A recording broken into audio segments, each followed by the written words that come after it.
오히려 외국계라서 되게 자유분방하고 자율적인 사람을 좋아할 것 같지만 안 어울리실 수도 있어요.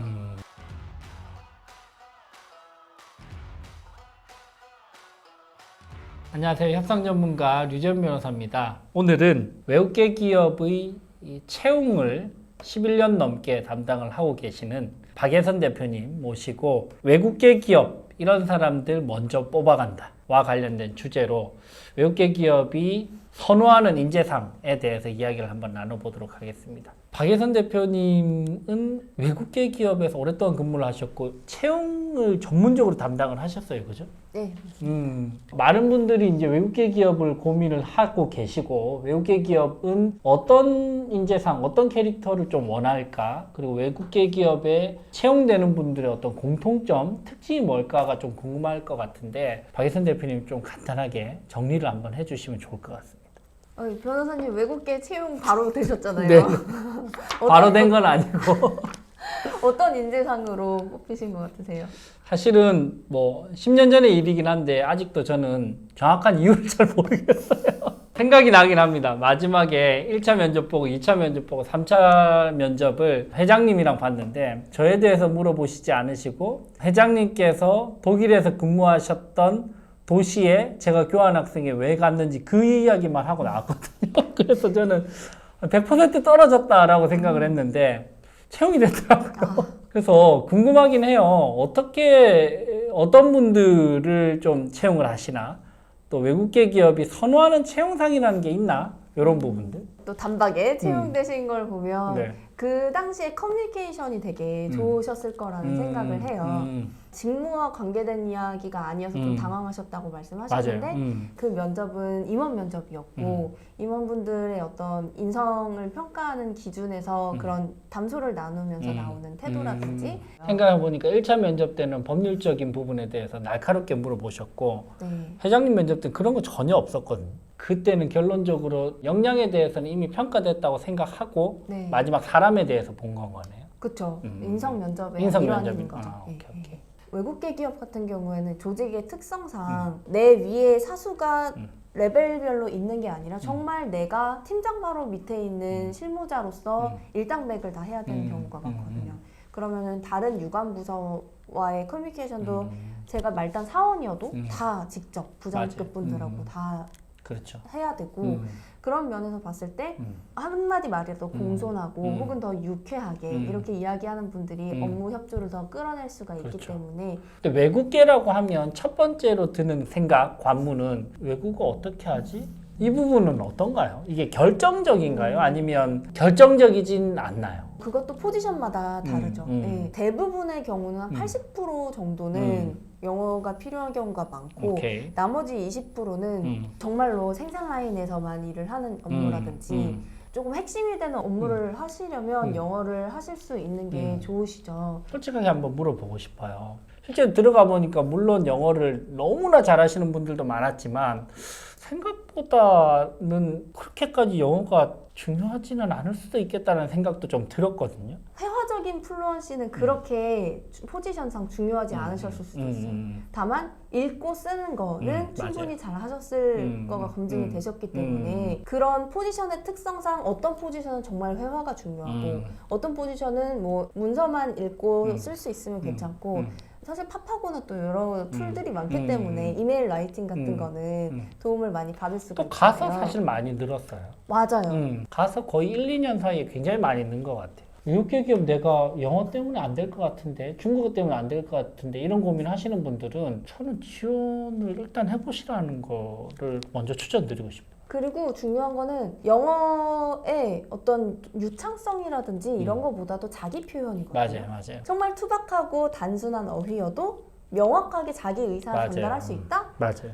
정말 가능하죠. 가능하고 자기소개라든지 뭐 이력서에 있는 내용이라도 내가 달달달 외워서라도 뭐라도 얘기를 하는 그런 분들이 계신가 하면 정말 얼어서 아무 얘기도 못 하시다가 진짜 전 달달달 외웠어요.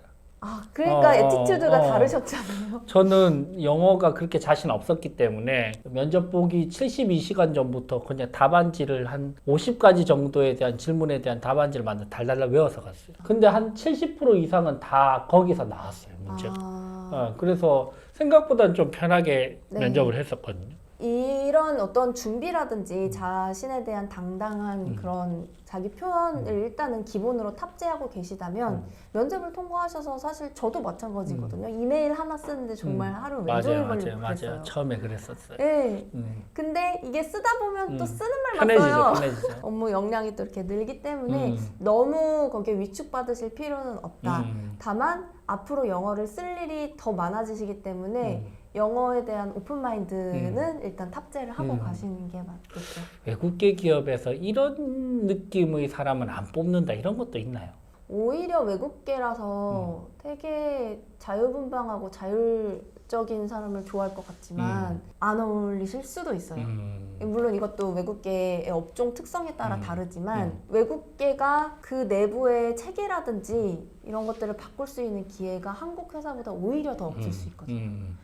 왜냐면 본사의 어떤 방침, 본사의 프로세스, 본사에서 하달된 심지어 문화라든지 문화 코드라든지 이런 것까지 다 정해져 있기 때문에 그런 것들을 하나하나 뒤엎어서 혁신적으로 약간 광고 회사의 그런 느낌. 망가지고 갔다가는 큰일 난다. 예.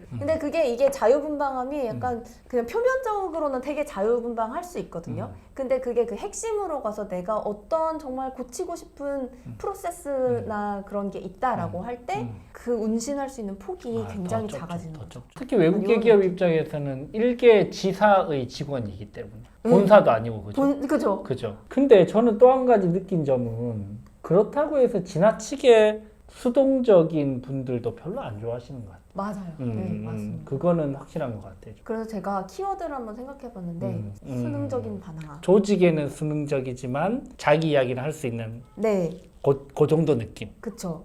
내가 내 업무 영역에서는 내가 변화시킬 수 있는 권한과 실무자로서의 그런 역할이 있기 때문에 그 정도 선에서는 할 말을 하면 너무 좋아하실 거예요. 윗선에서 하트 뿅뿅. 그런 캐릭터를 좀 잘 잡아가시는 게 필요하겠네요. 네, 맞습니다. 조직에 되게 잘 어울릴 것 같은데 자기 할 말을 할 수 있는 그런 느낌. 네, 그렇죠. 그리고 그 자기 할 말이라는 게 어떤 업무에서의 뭐 개선점 이런 것들을 이야기하거나 뭐 이거는 부당하다라고 해서 이제 그런 부당한 점을 이야기할 수 있는 것도 굉장히 좋은 포인트고요. 거기에 플러스해서 내 업무 성과를 깨알 자랑할 수 있는 약간 자기 PR하는 이런 특성도 되게 좋은 것 같아요. 왜냐하면 외국계는 매니저분이 외국에 계신 경우가 많고 혹은 그냥 실무자로서 또 내가 어떤 실무 역할을 하시고 매니저분들이 일일이 다 케어를 안 하시는 경우도 있거든요. 그러면 우리나라에서는 겸양이 미덕이지만 적당한 겸양과 이러이러한 업무를 성과를 제가 해서 이렇게 했습니다라는 메일을 틈틈이 날려서 기록도 남겨주시고 그래서 나중에 퍼포먼스 리뷰 하실 때 어느 정도의 근거도 좀 남겨놓으시고 선을 넘지 않는 적극성은 필수네요, 그죠? 네, 이런 것들이 자기 자신에게 또 도움도 되고. 그쵸. 제가 공교롭게도 다녔던 외국계 두 회사가 다 100년이 넘은 회사였어요. 그러네요. 생각해보면 이게 어마어마하더라고요. 그렇죠. 그 두 회사들의 특징을 보니까 무엇보다도 윤리를 중요시 하더라. 컴플라이언스. 네, 윤리와 안전. 맞아요. 그러니까 업계 수익이라든지 업무 성과도 중요하지만 정말 근간이 되는 그것을 놓쳤을 때 100년의 공든탑이 다 무너질 수 있다는 걸 알고 있는 거죠. 그렇기 때문에 이거는 사실은 뭐 면접이나 채용에서 판가름할 수 있는 요소는 아닐 수 있지만 외국계에서의 핵심은 그리고 외국계에 다니시는 분들이 모두가 가져야 되는 핵심은 원리 원칙, 원리 원칙. 최소한의 윤리성이지 않을까. 저도 그 부분 공감합니다. 미국계든 유럽계든 뭐 아시아계든 상관없이 컴플라이언스와 관련된 부분, 행동 규칙과 관련된 부분은 타협하지 않는다라는 건 굉장히 중요한 부분인 것 같아요. 네, 맞습니다. 그래서 외국계에서는 아무리 높은 효율을 낼 수 있는 그런 솔루션이더라도 컴플라이언스에 어긋나는 거는 아예 옵션에 넣지도 않는. 한 칼에 끝나죠. 3 스트라이크 아웃이 아니고 1 스트라이크 아웃이라는 표현이 있는데 한 번 그걸 어기면 바로 그냥 해고될 수 있는 굉장히 강력한 기준이 있다. 그래서 그것도 결국은 원칙의 선을 넘지 않는 게 사실 중요하네요. 네, 맞습니다. 예. 선을 넘지 않는 적극성. 네, 그게 키워드네요. 네, 맞습니다. 오케이. 알겠습니다. 오늘 그 박예선 대표님이랑 외국계 기업 이런 인재는 먼저 채용해 나간다. 특히 어떤 태도와 어떤 마음가짐으로 좀 접근하는 그런 인재들이 채용에 유리한지에 대해서 한번 살펴봤습니다. 박예선 대표님 감사합니다. 네, 감사합니다. 고맙습니다.